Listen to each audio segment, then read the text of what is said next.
What's up everybody, स्वागत छ सबैलाई फेरि मेरो new day new vlog after long time. अनि आज हाम्रो डेस्टिनेसन के छ भन्दा सानो मिठो हाइकिङ छ र म हिँड्दैछु। अनि मसँग अलिकति काचककुचो सामान ब्याकप्याक गरिरहेछ र म साथीलाई लिन गइरहेछौँ। साथीलाई लिएपछि यही बाटो फेरि फर्केर हामी माथि जाने पर्ने हुन्छ हाइकिङ र डाँडामा यसो चिल हान्नेछौँ। त्यही गाइज अहिले साथीसँग भेटिसकेपछि मात्र अहिले पछि टक्क लगाएर आज गन्तव्य देखाउँछ। Let's go, let's enjoy with us. अलिकति हेरेर मन पराइदिनु ल। फाइनली मेरो साथीभाइ पनि आइपुगेछ यहाँ हो पुरै स्टाइलमा। ल अब हामी चाहिँ यहाँबाट फेरि जानुपर्ने हुन्छ होइन। त्यो खुली भाइ के भन्ने हो भ्लगमा यसो मोजी भन्दै नि यसो हल्का अलि के अरे सिपी भ्लगलाई माया गर्नु भन्नु परेन मोजी के छ मेरो साथी यही हो। ल हामी चाहिँ डेस्टिनेसन यताबाट डाँडा जानु लाग्छ। ल अब हामी माथि बाटोतिर गएपछि पुग्ने ठाउँमा त भेट्छु, पछि भेट्न सक्छ। हामी चाहिँ फाइनली आधी बाटोको नि आधी आइपुगेका छौँ। हामी अहिले यहाँ तल घुमेका छौँ भने हाम्रो डेस्टिनेसन उता माथि छ। त हामी बिस्तारै हाइकिङ जाँदैछौँ।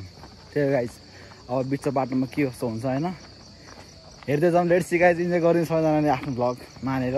त्यही गाइज अलिपछि भेट्छ या अब यस्तो हेड लास्ट गर्मी छ केटा हो हुन्छ नि लाइफमा हाइकिङ गएको फिल भइरहेको छ यार। टक्क जङ्गलको बाटो छ। खोली भाइ यहाँ छ हाम्रो वान अफ द प्यारो। के भने खोली भाइ केही भन्नु छैन के भन्नु के भन्न त त्यो गाइज अहिले पछि हामी उकालोतिर भेट्नु अलिक एकैछिनमा हालत टाइट भइसक्यो है। अहिले पछि हामी हेर्दै जाउँ बाटोतिर के कस्तो हुन्छ हेर्दै जाउँ है त। धन्यवाद।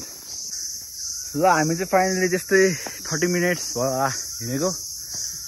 ल हामी यो ढाडो उकालो जानुपर्ने हुन्छ। यो तलबाट हाई रोड हामी चाहिँ उकालो जानुपर्ने हुन्छ। अब 30 मिनट्समै हालत गानु गुली भइसक्यो हो। डेस्टिनेसनमा पुग्ने कहिले कहिले तर जे हो नि हाइकिङ हो नि रमाइलो गर्नु परेन हाइकिङमा हामी खोइ भाइ।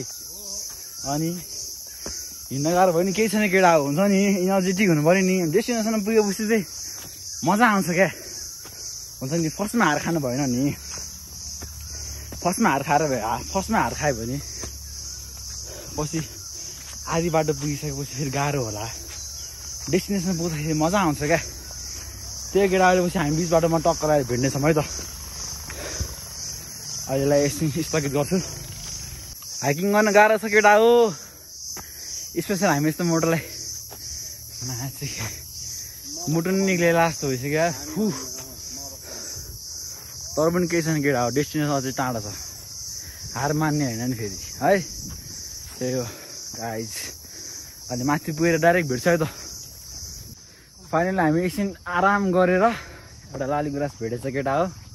त्यही हाम्रो डेस्टिनेसन चाहिँ उता आइपुगिसकेका छौँ। साथी अगाडि हिँड्दैछ, म चाहिँ हिँड्न नसकेर फ्या भएर एकछिन बसेको। त्यही गाइज अहिले पछि टक्क लगाएर माथि डाँडामा गएर भेट्नेछौँ है त।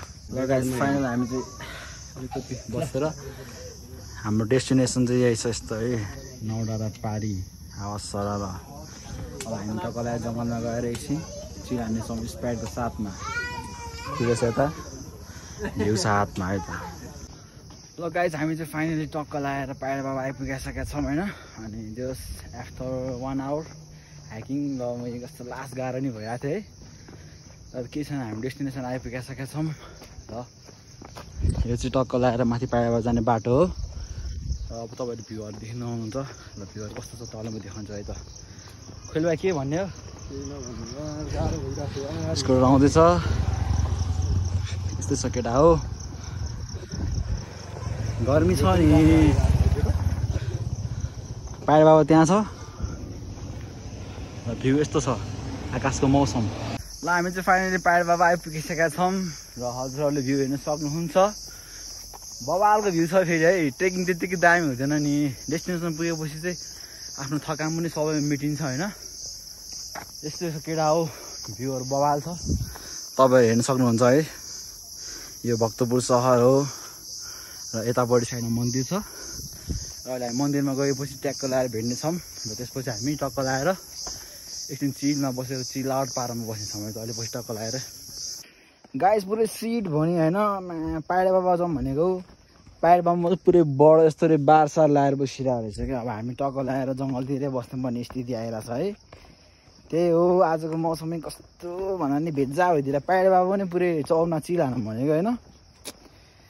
के गर्ने यार पायर बाबु पुरै बन्द गरिदिएर। अब हामी यहाँबाट टक्क डाँडातिर जानेछौँ।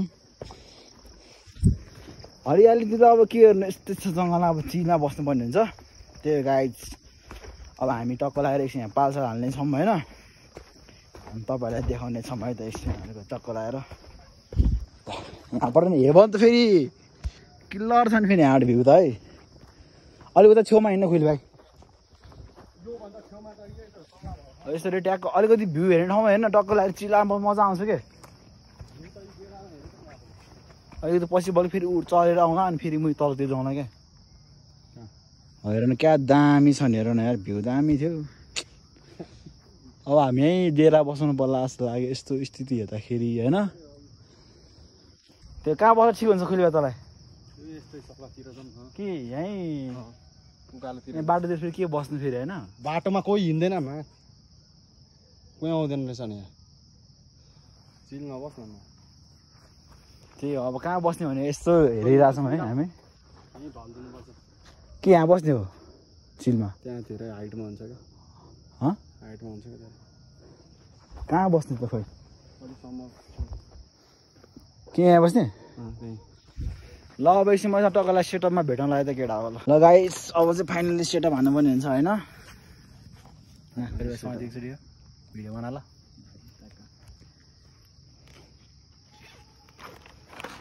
ओ सिट म्यान हामीले पानी चाहिँ ल्याउनु बिर्सेछ भने ल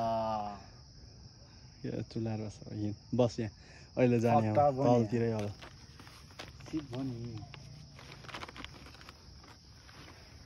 तन्ना उठ्नु पर्ने हुन्छ अब टक्क लगाएर होइन। अब के गर्नु हेरे अब यस्तै हो पाहाड बाबामा पनि बस्नु पाएन। अब हरियालीमा बस्नुपर्ने हुन्छ। सेटअप हान एकछिन टक्क लगाएर।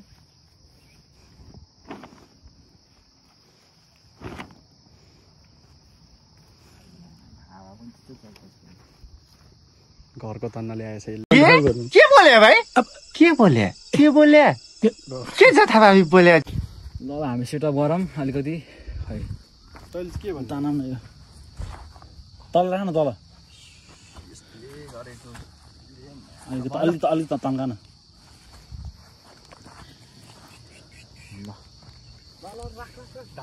सेटअप भइसकेको छ।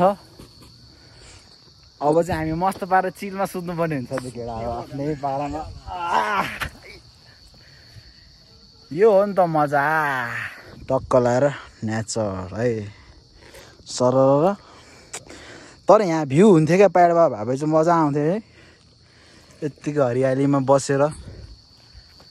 पिसाउट अहिले पछि टक्क लगाएर खाने बेला भेट्न लाग्यो त केटा हो। यहाँ कुर्मेरे छ कुर्मेरे खानुपर्ने हुन्छ। फर्स्टमा कुर्मेरे तर हाम्रो आजको चाहिँ हाइकिङ सोचेको जस्तो भएन होइन। त्यो अलिकति चिसो दुखाइरहेको छ। त्यो पायल बाबाले चाहिँ अलिकति ल्याङ हाने क्या। हामी पायल बाबामा बस्ने चिल गर्ने बिचा थियो तर हामी फाइनली जङ्गलमा आएर बसिरहेको छ। पिस छ नि हेर न ल साथी यहाँ साइडमा छ त्यही गाइज कुरमुरे भाइ त्यो गाइज अहिले पछि लिप्सी भेट्न लाग्यो त। ल त गाइज फाइनली हामी चाहिँ टक्क लगाएर अलिकति बसेर चिलाहरू हालेर मिठो सिठो गफ गरेर पायल बाबाको यो ग्राउन्ड चाहिँ बन्द रहेछ। त्यही हो गाइज हामी अलिकति जङ्गलमा गएर बस्यौँ त्यही दुःख लागिरहेछ। त्यही गाइज अब लेट्सी आज यति नै गरौँ लाग्यो त धन्यवाद सबजनालाई। कस्तो लाग्यो सबै हावा लाग्यो होला त्यही पनि हेरिदिनु होला माया छ सबलाई।